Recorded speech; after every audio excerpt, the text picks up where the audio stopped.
Oke, sebelumnya Assalamualaikum warahmatullahi wabarakatuh. Terima kasih Area udah menunggu live ke-9 karena video live ke-7 dan ke-8 sudah ada di Om Deddy. Ini ke-9. Dan live ke-9 itu adalah serial dari 10 live ya. 2 episode terakhir ini akan digunakan untuk respon dan solusi akhir. Ini saya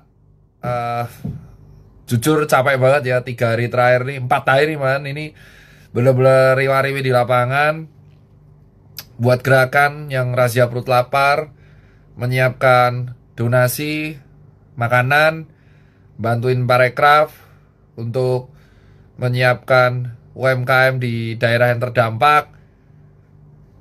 Terus juga bantuin teman-teman dokter yang kekurangan APD sampai sekarang masih beberapa. Hari ini jujur pembahasannya lumayan berat, jadi lebih ke solusi. Pertama adalah saya tertarik untuk membahas mengenai respon Pak Muldoko dan KSP. Jadi kemarin kalau nggak salah KSP, Pak Muldoko dan Pak Ganjar membuat statement mengenai kematian pasien COVID. Adapun statement itu langsung dilakukan atau diberikan respon oleh Persi, yaitu Persatuan Rumah Sakit Seluruh Indonesia. Ini berikut saya berikan responnya. Jadi biar kawan-kawan tahu. Jadi sebelum ini kita akan tahu ya responnya. Jadi biar kalian tahu sebenarnya, biar kalian berpikir apa sih yang terjadi gitu. Nih, saya bacakan. Nanti bisa dilihat di capture. Saya bacakan dulu. Perhimpunan Rumah Sakit Seluruh Indonesia, Indonesian Hospital Association. Pernyataan publik Perhimpunan Rumah Sakit Seluruh Indonesia, Persi, atas pemberitaan yang menuduh rumah sakit mengcovidkan pasien. Ini adalah respon dari Persi terkait pemberitaan isu dan sekaligus menjawab yang sebuah statement yang dilampirkan oleh Pak Muldoko kemarin. Jadi saya akan melihat membahasnya nanti. Sehubungan dengan kembali maraknya pemberitaan yang menggiring persepsi dan opini publik seolah-olah rumah sakit mengcovidkan pasien, Persi sangat perlu menyampaikan tanggapan dan klarifikasi.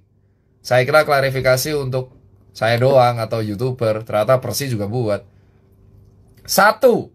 Persi berkomitmen dan senantiasa mendukung upaya pemerintah pusat dan pemerintah daerah dalam penanggulangan pandemi COVID-19 dengan memberikan pelayanan kesehatan bagi pasien COVID-19 dan pasien umum yang membutuhkan. Poin kedua, Persi melalui rumah sakit anggotanya secara penuh kesadaran memenuhi tanggung jawabnya untuk melayani kesehatan seluruh masyarakat, baik pasien COVID-19 dan COVID-19 dengan segala risiko tinggi dan pada berbagai aspek baik kesehatan maupun kesehatan. Gila, panjang. Dalam memberikan pelayanan kesehatan bagi pasien COVID-19, rumah sakit, ini di bold, memegang teguh dan melaksanakan pelayanan kesehatan berdasarkan ketentuan peraturan perundang-undangan dan protokol kesehatan yang ditetapkan oleh pemerintah pusat dan pemerintah daerah. Dalam hal ini, Kementerian Kesehatan dan pihak berwenang lainnya. Poin nomor 4, ntar sabar. Dalam hal manajemen klinis dan tata laksana jenazah, rumah sakit berpedoman. Oke, ini intinya. Rumah sakit berpedoman, ini pembelaannya, yang ditetapkan oleh Kementerian Kesehatan. Terakhir, revisi kelima yang ditetapkan dalam keputusan Menteri Kesehatan. Keputusan Menteri Kesehatan tersebut nomor HK-01.07/ Menkes garing 413/2020. Saya kira 212. Kapak Wiro Sableng. tentang pedoman pencegahan dan pengendalian Corona Disease P2P. A. Diatur status pasien COVID-19 yaitu suspek, probable, konfirmasi, dan kontak erat. 4B. Kasus probable merupakan kasus suspek dengan ISPA atau infeksi saluran pernafasan akut berat atau ARDS atau acute respiratory distress syndrome atau meninggal dengan gambaran klinis yang meyakinkan COVID-19 dan belum ada hasil pemeriksaan laboratorium. C. Dalam hal kasus probable dan konfirmasi meninggal dunia, pemulasaran jenazah diberlakukan tak laksana COVID. Ini saya ulang. Nih, rumah sakit berpedoman dari keputusan Kementerian Kesehatan Menkes 413/2020. Keputusan Kementerian Kesehatan ini 1. Diatur status pasien, oke lah.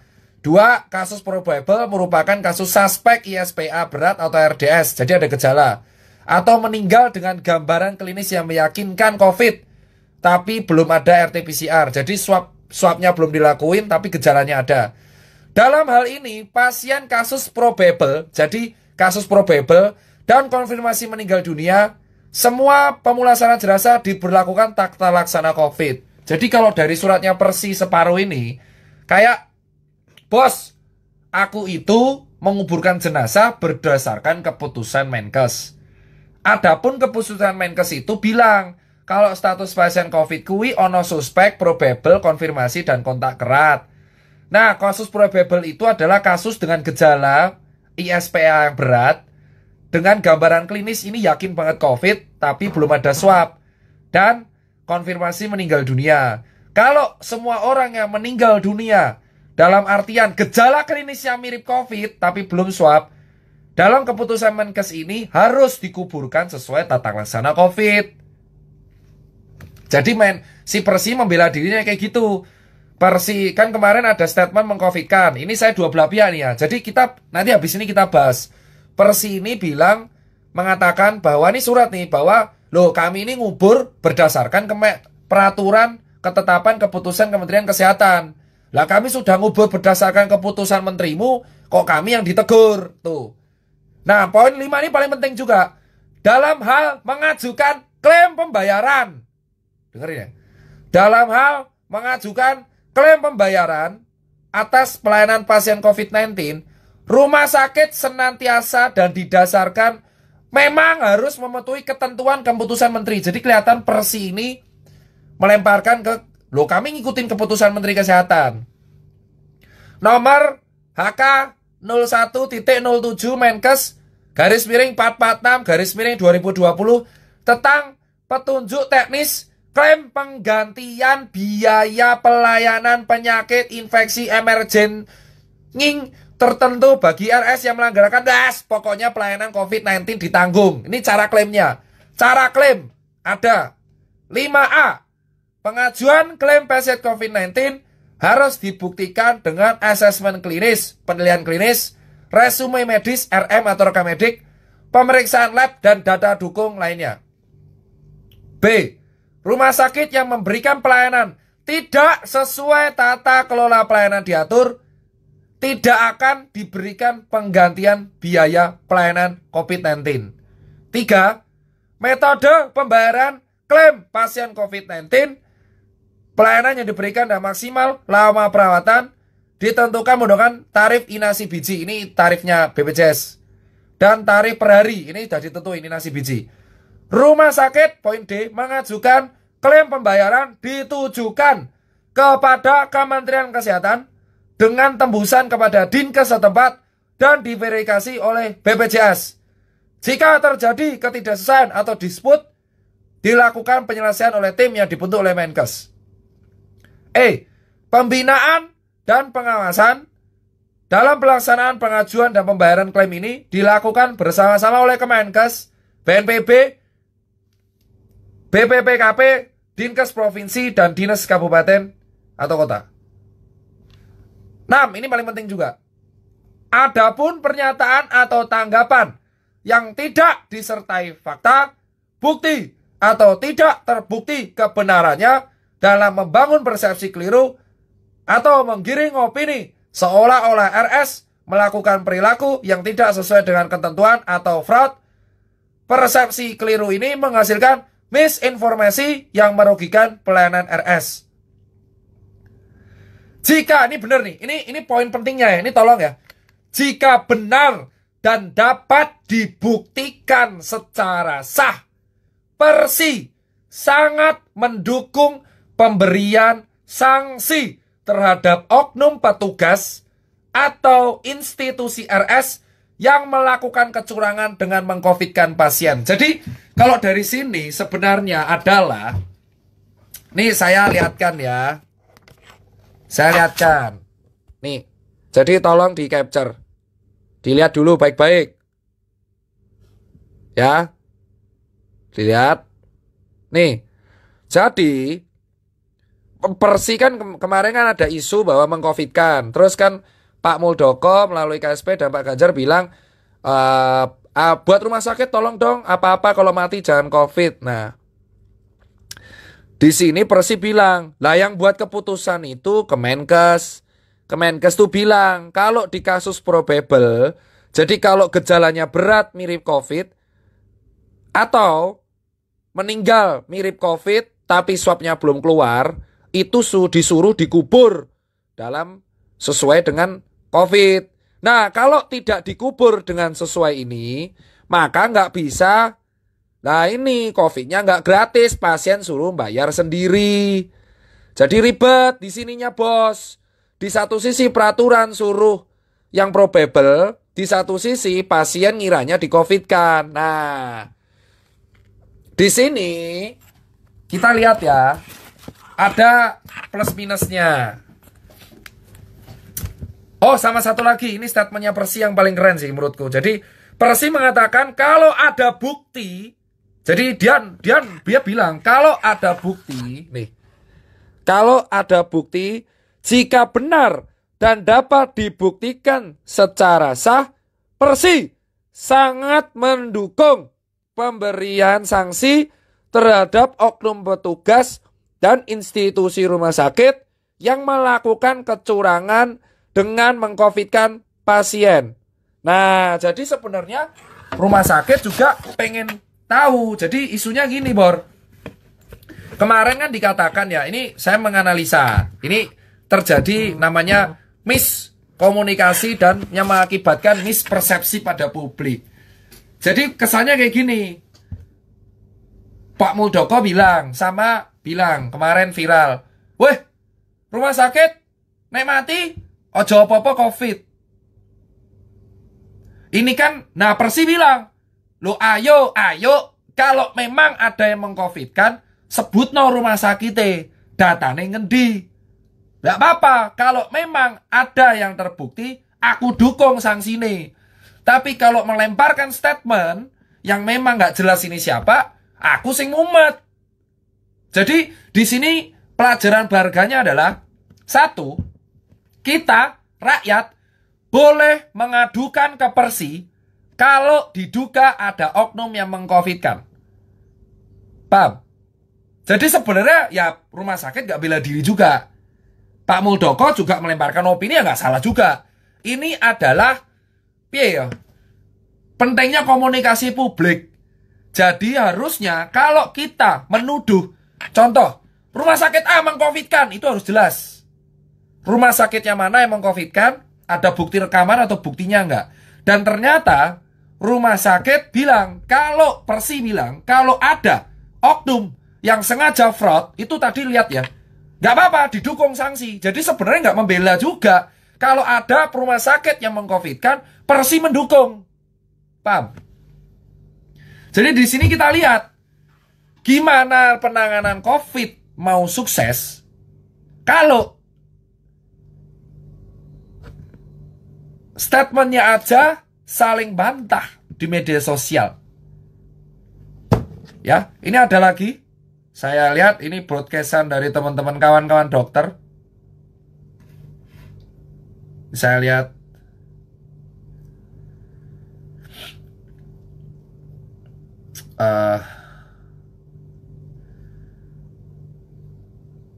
Mana nih? Bentar ya. Tuh.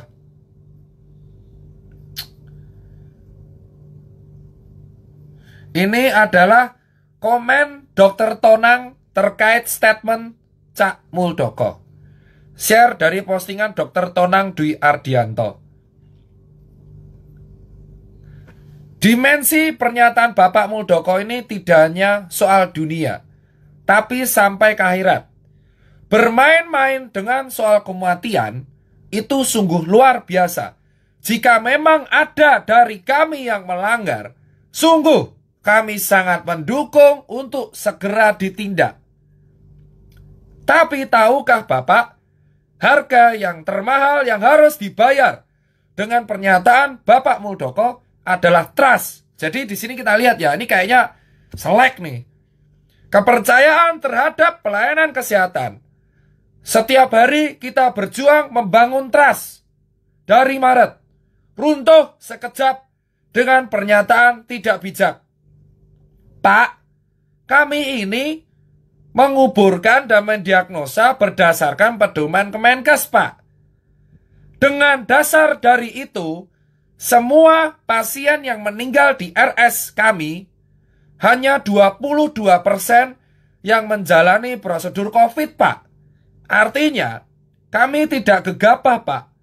Hati-hati karena sedang pandemi, resiko penularan harus dihindari. Tapi juga tidak gegabah, apalagi serakah. Ketentuan dalam regulasi saat ini, bila ada pasien yang datang dalam keadaan meninggal di RS, harus ditelusuri. Nah, ini ternyata terjelas kawan-kawan semua bahwa ternyata Persi itu, lihat ya, ketentuan dalam regulasi, regulasinya dari Kementerian Kesehatan. Jadi harusnya yang jawab Pak Terawan ini. Maaf.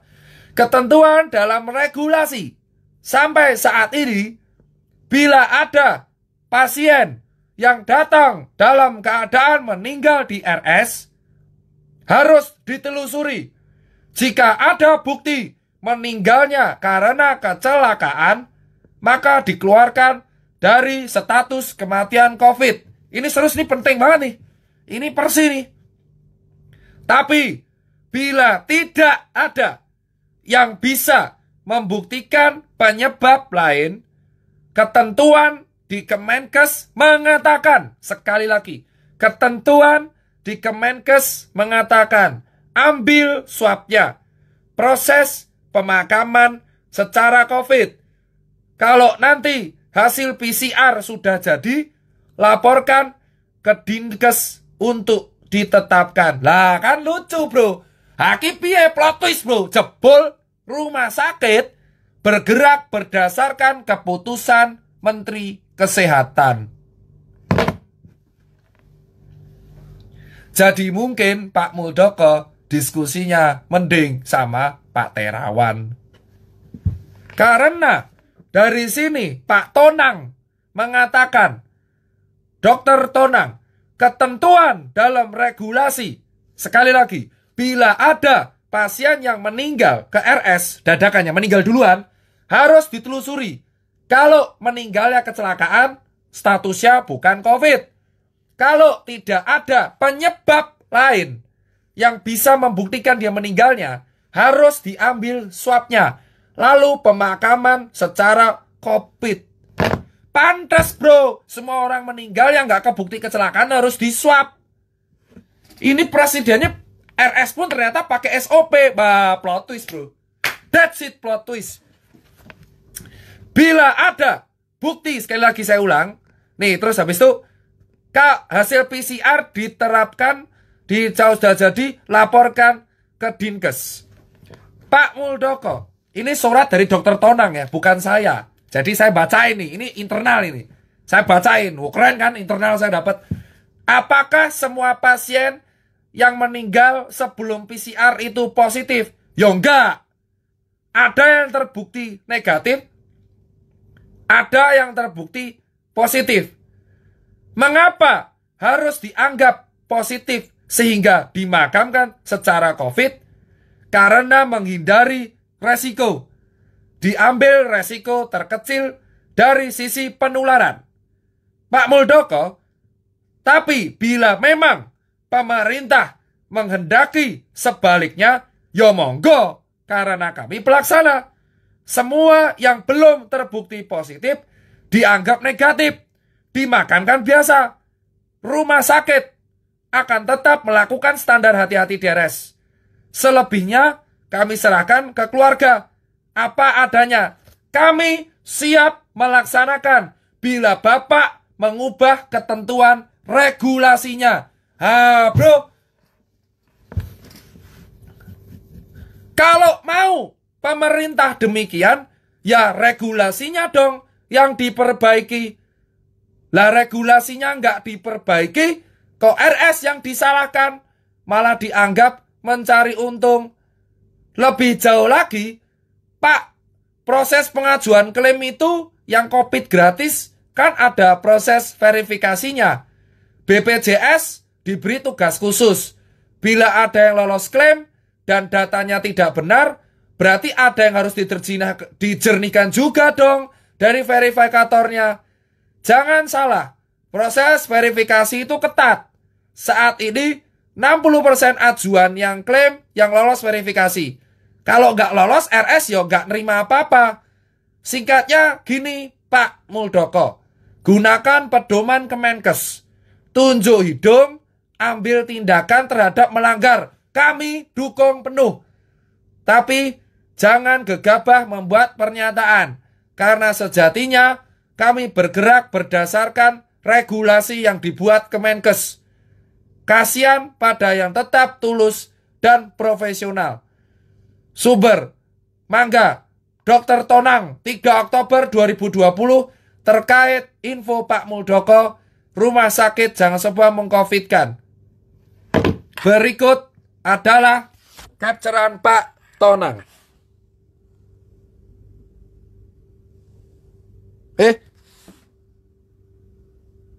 Malah jejak kasus. Maaf, tadi postingan rahasia.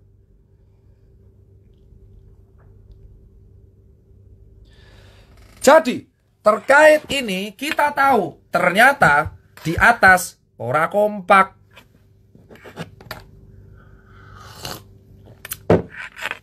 Sudah kan? Sudah kan? Berarti isu mengcovidkan RS, ternyata RS bergerak berdasarkan pedoman. Pedoman dari Kementerian Kesehatan yang sudah saya share di awal. Kalau meninggal dadakan, satu-satunya yang tidak diswab itu kecelakaan. Kalau tidak terbukti meninggalnya nggak jelas kenapa, harus diswab dan harus dimakamkan secara COVID.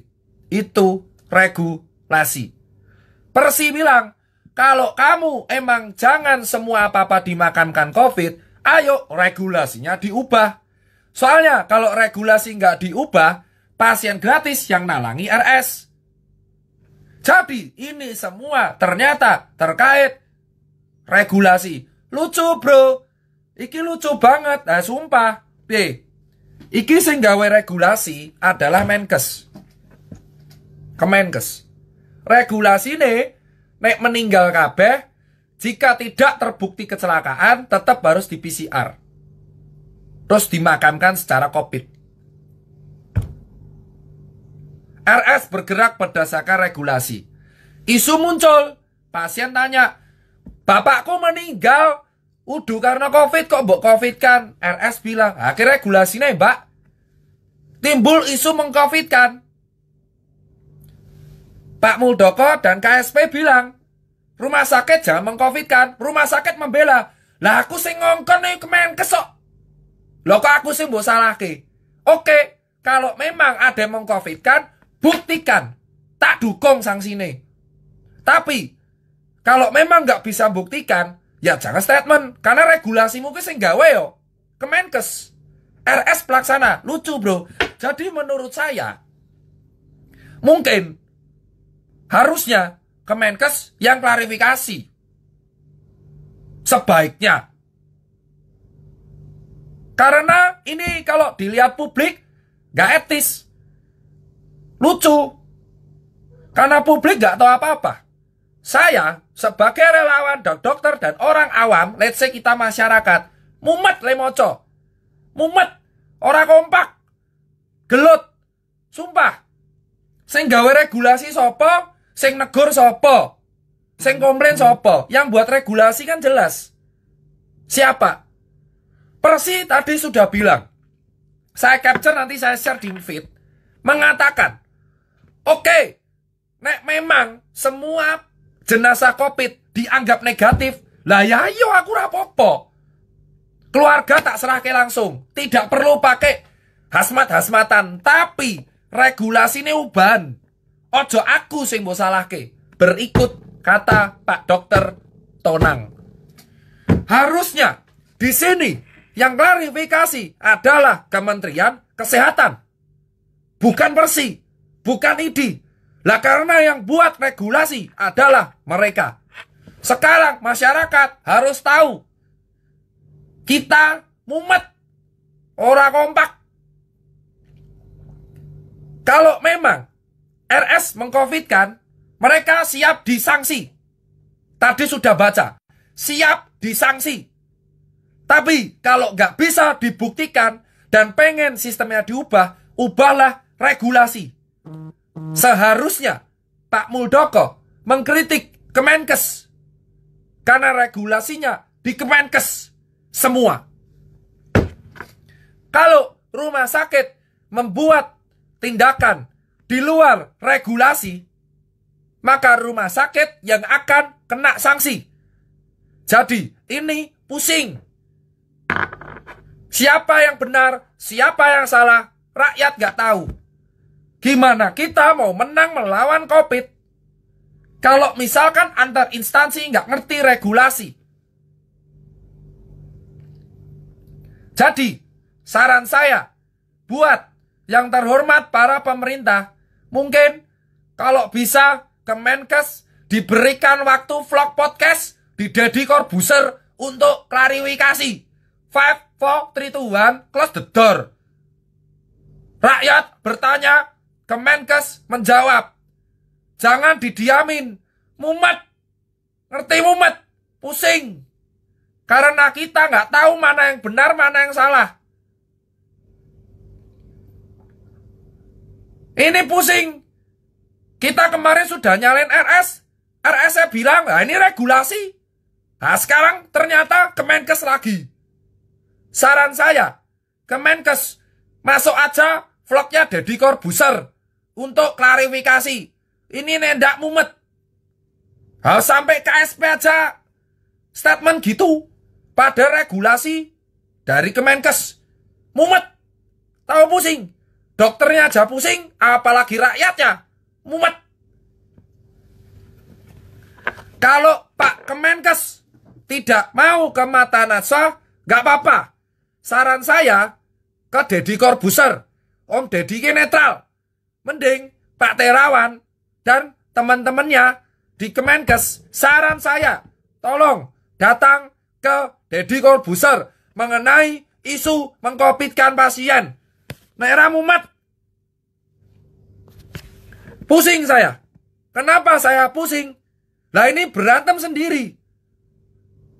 Lucu, ternyata selama ini kawan-kawan, semua orang meninggal di yang dadaan, yang penyebabnya nggak jelas, harus diswab. Itu berdasarkan regulasi. Yang ngomong Pak Dokter Tonang dan Persi.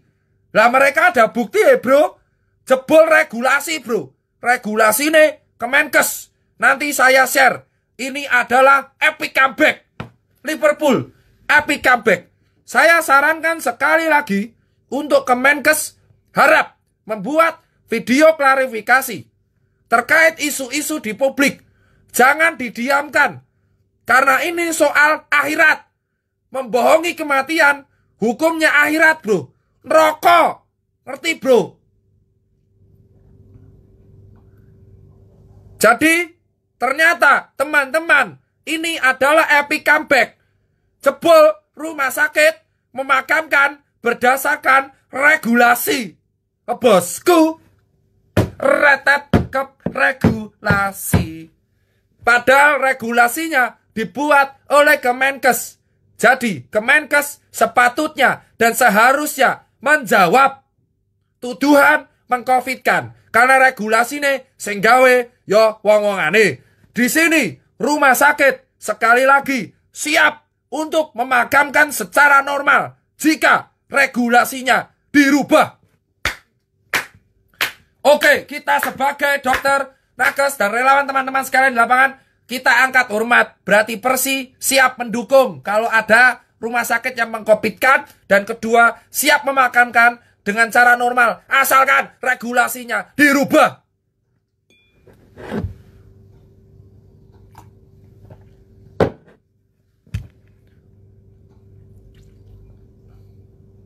Siapa lu? Nyuruh-nyuruh Kemenkes? Orang awam? Nape? Demokrasi dari rakyat, untuk rakyat, oleh rakyat. Rakyat yang memegang kekuasaan tertinggi. Dan wakil rakyat itu dari kami. Masa kita nggak berhak meminta klarifikasi? Kamu nggak kasihan sama nakes, sama rakyat? Pusing di lapangan. Pusing ini. Yang satu makamin orang berdasarkan regulasi, yang satu nuduh ini dikonfitkan, yang satu mumet karena isu lihat paranoid, yang satu mumet ramangan. Kok ra oleh?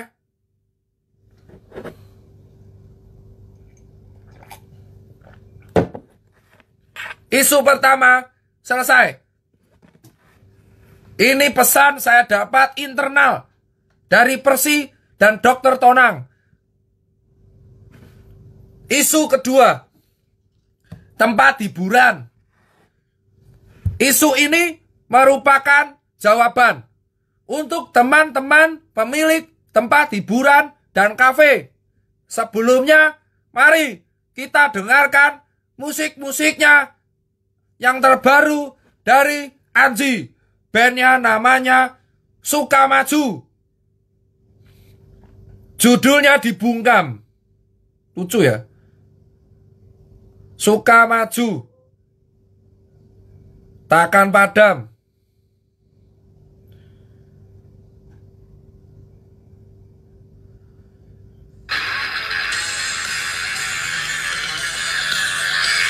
Dengarkan dulu lagu Sukamaju. Liriknya cocok. Versa Anji. Hormat, dengarkan dulu. Cocok untuk tempat hiburan.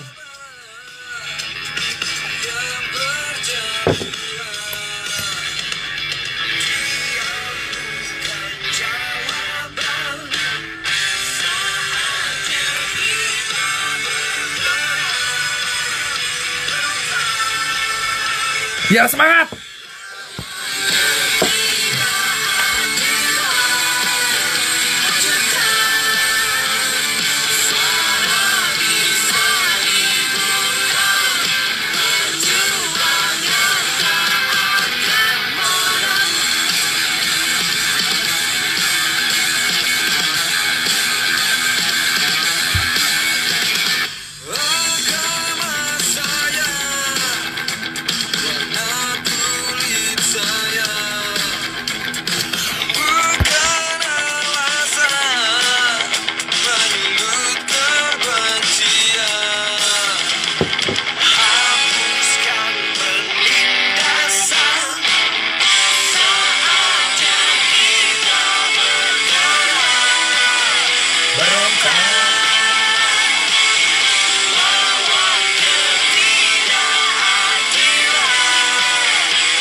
Jadi begini, saran saya, perjuangan tuh nggak akan pernah padam.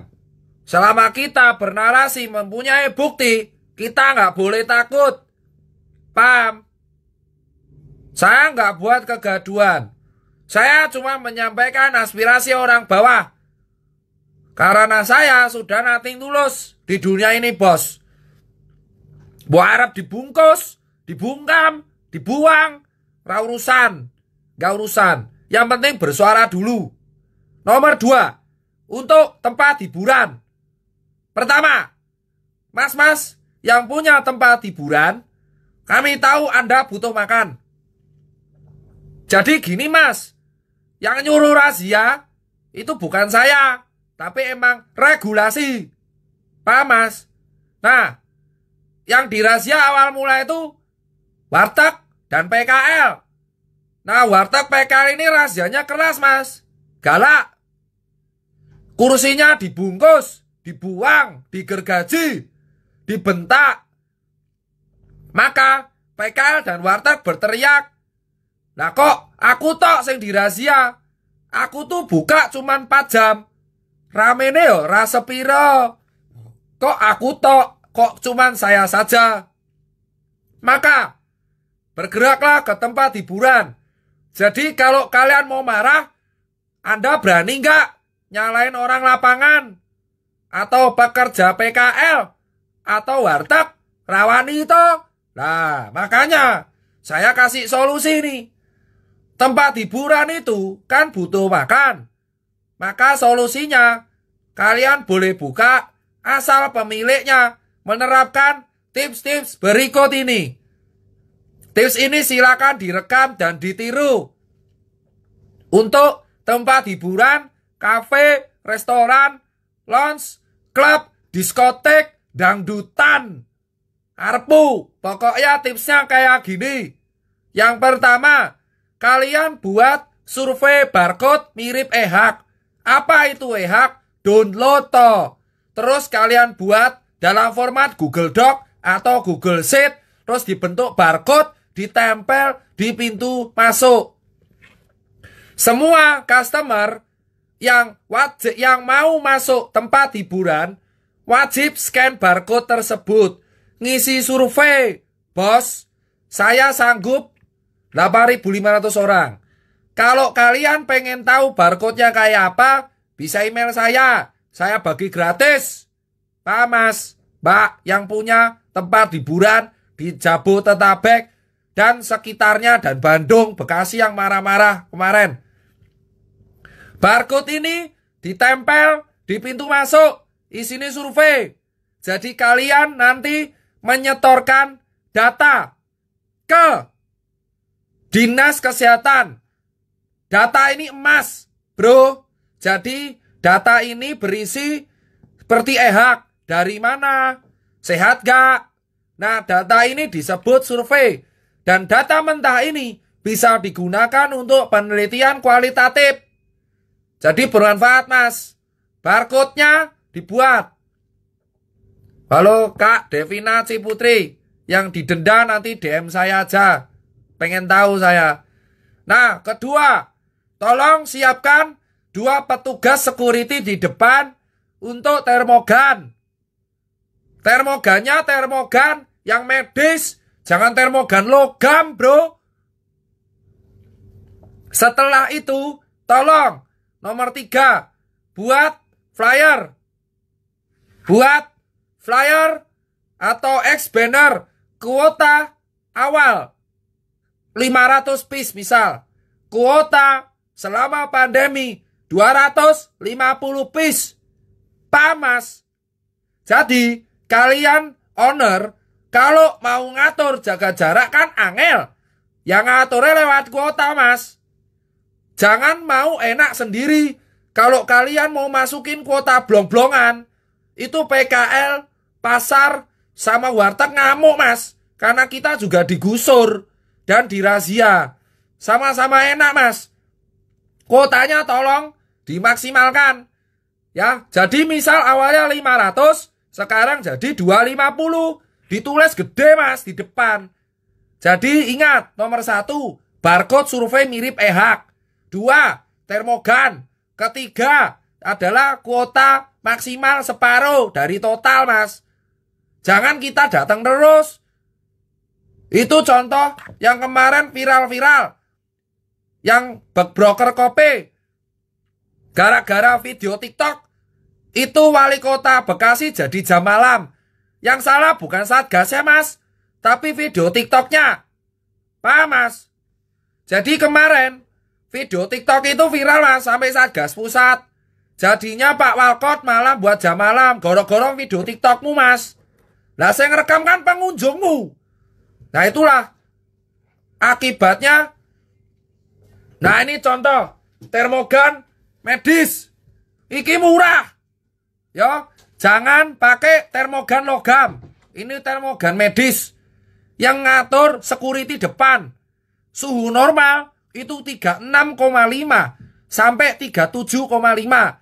Nek di atas 37,5 kon minggat, kon mulai. Paham, Mas? Nah, terus kuota maksimal separuh, Mas. Nah, yang nomor 4, kalau bisa, Mas, yang masuk kalau nggak bawa masker, sampean kasih masker. Gitu, Mas. Jadi ada 4 syarat supaya kalian nggak kena razia, terutama di Jawa Barat. Kalau di Jakarta, Pak Anies lagi PSBB, jadi boro-boro buka, tutup. Ya. 4. 1. Buat barcode mirip EHAK. Contoh, ya. Nomor 2. Termogan pakai security pakai termogan 2 orang. Jadi setelah ngisi barcode di termogan. Nomor 3, tulis kuota maksimal, ya. Ada checker in, ada checker out. Yang ngurus itu adalah manajernya. Nomor 4, yang nggak pakai masker sampean kasih, Mas. Contoh, broker yang kemarin kena, kasih masker lah, merek broker. Gak harus SNI rapopo, penting masker kain. Paham, Mas? Nah, kalau udah 4 gini, enak, Mas. Kita juga gak repot-repot, disuruh sana sini untuk razia. Kami juga sebenarnya capek juga, Mas, razia, Mas. Wes kon edukasi, razia, riwariwi. Ya, jadi sama-sama enak. Musisi jalanan dan musisi indie bisa main dengan enak. Pengunjung nyaman tanpa razia dan grebek. Owner juga tenang, pegawai nyaman, saya juga enak. Nah terus, Mas, tolong buat pengunjung-pengunjung, kalau misal kalian tahu kafenya melanggar, buat diingatkan, jangan diviral-viralin. Itu namanya SJW, mumet. Kowe ngerti? Gara-gara video TikTok yang viral kemarin soal broker coffee, itu satu kota ditutup jam malam gara-gara satu video. Jadi dipikirkan ini, jangan cuma ngincer viral. Saya yang viral aja pusing. Saya nggak butuh viral. Saya butuhnya membantu sesama. Jadi, Mas Bro, kalau kalian pengunjung tahu ownernya nggak patuh, dibilangin. Jangan diviralin di TikTok. Mumet. Kowe ngerti sing mumet? Sakota, Bro.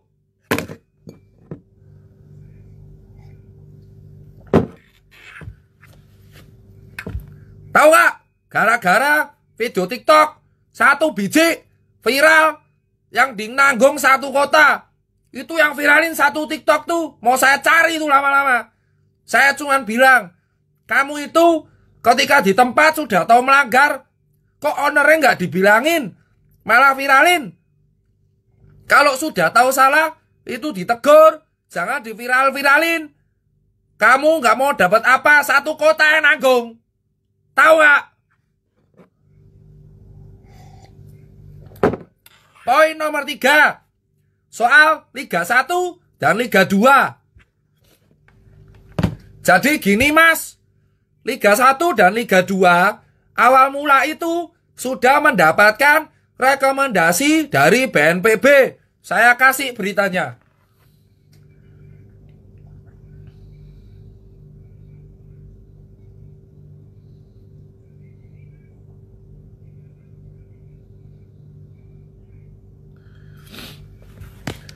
Ini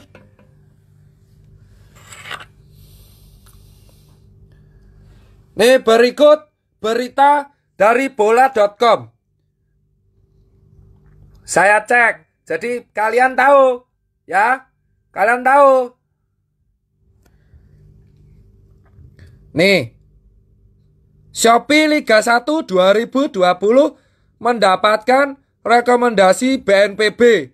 Pelatih Persebaya tekankan pentingnya rekomendasi. Nah, tapi Mas, yang nggak ngizinin itu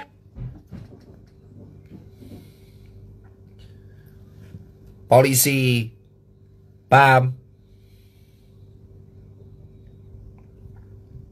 Pak, polisi, saya nggak akan dijemput loh Pak. Saya cuman dari berita nih.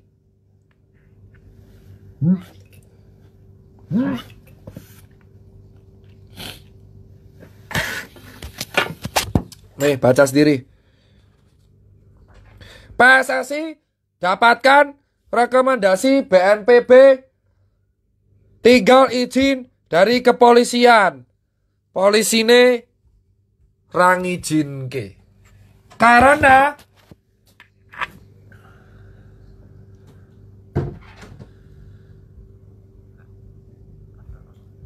Pak polisi nganggapnya COVID belum aman.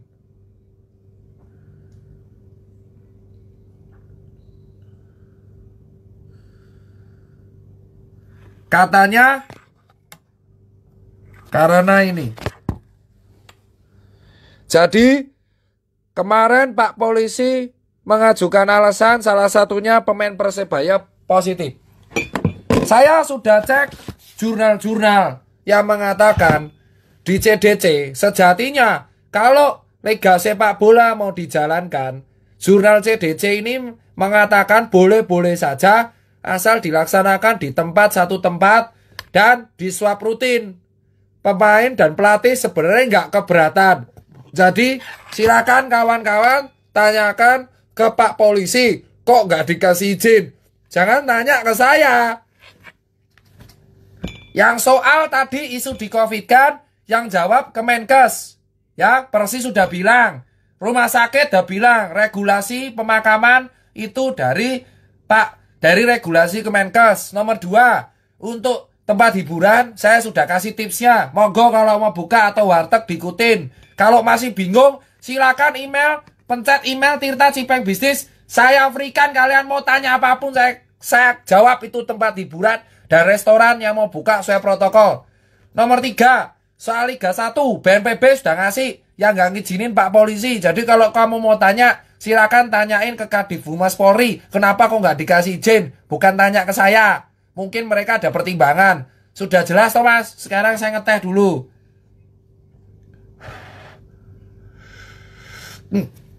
Panas cuk.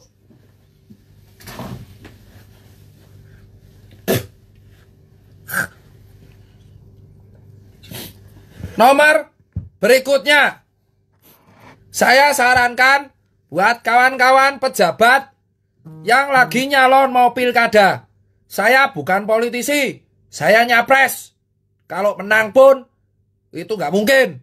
Ya, saya sarankan buat kawan-kawan yang mau nyalon, tolong kalian itu tahan diri. Saya tahu kampanye itu penting. Saya tahu kalian penting untuk menggali lumbung suara. Saya sarankan daripada kalian kampanye dan buat hajatan-hajatan yang justru itu menyakitkan kami, orang awam yang dari awal nggak bisa konser. Mas, bayangin, saya nonton konser aja nggak bisa. Hammer Sonic mundur, DWP mundur. Masa kowe nggak hajatan, gue kampanye oleh adil bos. Saran saya, kalau kalian itu mau ngadain pilkada, saya nggak masalah asalkan kalian semua itu yang nyalon-nyalon, tolong warganya daripada dikasih hajatan, lebih baik dikasih makan sama dikasih masker. Kreatif, itu tim-tim kampanyenya kreatif dikit. Masa perlu saya ajarin pakai tim agensi marketing saya? Jadi kalian tuh buat kotak makan, ya, kotak pangan, nasi box. Terus di luar nasi boxnya tempel masker calonmu loh bro. Pilih nomor 1 paslon, pakai masker. Jadi kalian edukasi sekaligus ngasih makan. Itu kan edukasi donasi, bukan kampanye serangan wajar. Ibaratnya kalau dulu pakai kaos kampanye, sekarang pakainya masker kampanye. Kalau kalian nekat buat hajatan, tak jamin iso kalah bro. Soalnya mah golput. Makanya saya ini malah ngasih tips gratis biar kalian menang di pilkada era pandemi. Tips gratis ala Dr. Tirta untuk menang pilkada selama pandemi. 1, jangan buat hajatan. Karena itu menyakiti hati para rakjel. Karena rakjel dari dulu mau buat dangdutan malah ditolak. Masa kalian diterima? Hindari hajatan. Tips nomor 2, menang pilkada di era pandemi ala Cipeng Dr. Tirta. Bagikan nasi kotak dan masker. Stop seragam kampanye, kaos saringan tahu, atau kaos jersey sepeda yang sponsornya tulisan partai. Ganti dengan masker partai atau masker kampanye. Sehingga warga dapat masker dan dapat makanan. Itu lebih bermanfaat daripada gawe hajatan. Sing ketelu, nek kampanye ya patuh protokol tuh. Sampean kampanye masker di dagu mengopo? Kita rakyat didenda, masa sampean kampanye masker di dagu mengopo? Sama-sama bos. Kalau kalian kayak gitu, itu malah potensi kalah. Soalnya rakyat juga sudah cerdas, memilih calon yang jelas, memilih calon yang tidak memanfaatkan situasi dan tahu kondisi. Paham, Mas?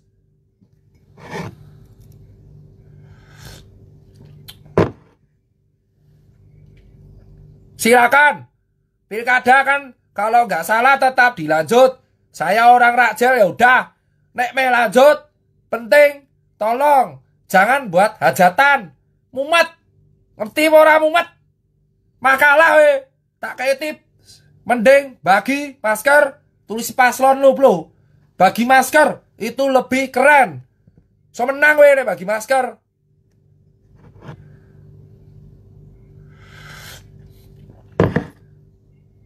Tapi saya lebih mengharapkan pilkada diundur. Saya, tapi nek lanjut ya wis kuwi tipsku. Tips terakhir. Kemarin usul kita alhamdulillah didengarkan oleh pemerintah. Yang pertama, sekarang kampanye edukasinya menjadi iman, imun, aman. Bukan lagi maskeran tok, tapi iman. Berdoa. 2. Imun. Makan makanan yang bergizi untuk meningkatkan imun, suplemen dan olahraga. Aman. Dengan cara memakai masker, jaga jarak, dan cuci tangan. Campaign itu akan diviralkan mulai minggu depan. Terima kasih pemerintah sudah memantengi Instagram TV saya. Alhamdulillah saya tidak dijemput, tapi malah didengarkan. Gini baru elok. 1 jempol untuk Anda. Nomor 2. Sekarang swabnya turun. Dari 1,5 sampai 2,3 menjadi 900.000. Ya, tolong kalau bisa tetap swab gratis untuk daerah region Jakarta, Jabar, Jateng, dan Bali. Jadi belum jempol mas. Jadi, turun sih, turun. Tapi kalau bisa tetap gratis. Kasihan soalnya yang di region mau swab aja takut bayar. Jadi belum jempol. Nomor 2. Kementerian UMKM memberikan kemudahan KUR buat UMKM. Jadi buat kawan-kawan yang mau ngajuin UMKM pinjaman dan dana dan kawan-kawan bisa ke bantuan UMKM, bisa ke BUMN setempat. Tanyakan. Jempol untuk UMKM. Berita berikutnya dari Parekraf.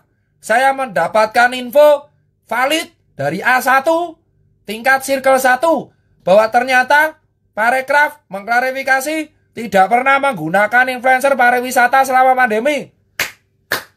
Jadi mungkin selebgramnya yang ngaku-ngaku. Nah, Parekraf memberikan solusi.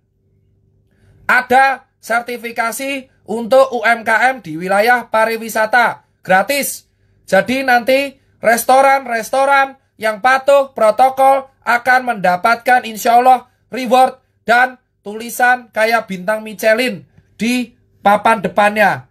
Dan nanti kalau patuh protokol terus, lagi saya usulkan untuk mendapatkan reward. Terima kasih. Usul kita berikutnya. Razia perut lapar diapresiasi oleh Pak Doni Monardo dan banyak-banyak tokoh-tokoh artis yang mulai mendukung gerakan ini supaya rakyat di bawah bisa makan dan bisa maskeran. Terima kasih terutama Anji yang menyumbangkan gitar. Saya beli gitarnya dan uangnya saya kasih ke Mas Anji, dan Mas Anji malah menyumbangkan uang itu untuk rakyat.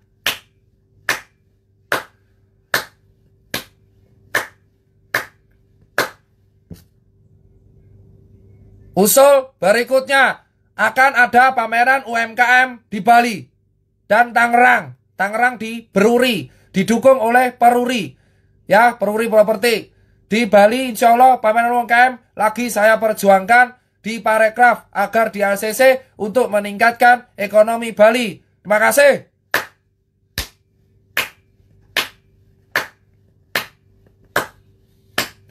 Saya juga usul supaya PSBB itu kalau bisa lebih mendisiplinkan di kantor. Pak Jokowi mengeluarkan statement seminggu yang lalu, lebih baik PSBB di DKI diganti dengan disiplinisasi area kantor dan transport umum. Terima kasih.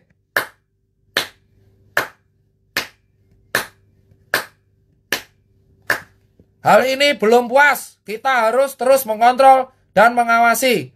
Dan berikutnya, soal Omnibus Law, saya tetap selalu menyarankan, tolong jangan buat anggota dewan, jangan dibahas dulu Omnibus Law. Karena kita sudah mumet dengan COVID, sudah mumet dengan ekonomi, sudah mumet dengan pariwisata, sudah mumet dengan pilkada, malah mbok tambahin Omnibus Law. Ada baiknya pembahasan Omnibus Law dilakukan setelah pandemi selesai.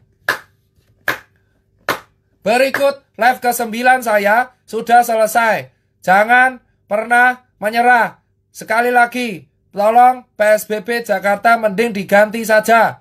Karena ternyata rakyat-rakyat di bawah sudah jengah. Dan kedua, soal Omnibus Law tolong tidak urgent. Pembahasannya harap diundur tahun depan. Soalnya mumet wargane le mikir sudah ngurus ekonomi, pariwisata, lalu COVID, lalu pilkada, ditambah omnibus, jeblok utekku. Sekian pidato dan orasi saya. Terima kasih, selamat ketemu di live terakhir besok.